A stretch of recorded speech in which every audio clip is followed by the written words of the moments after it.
बीवी, मैंने गधों पर रिसर्च की है।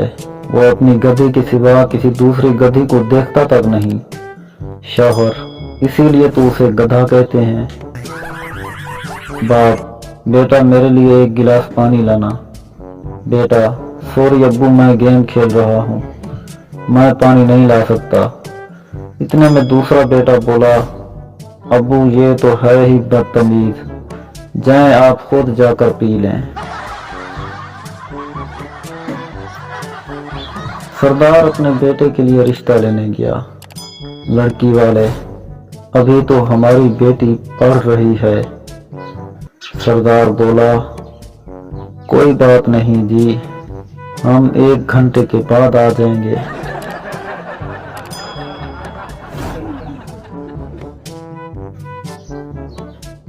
पठान ने एक बच्चे को अगवा किया और एक चिट पर लिखा कि 50 लाख रुपए कल सुबह तक पुल के नीचे रख दो।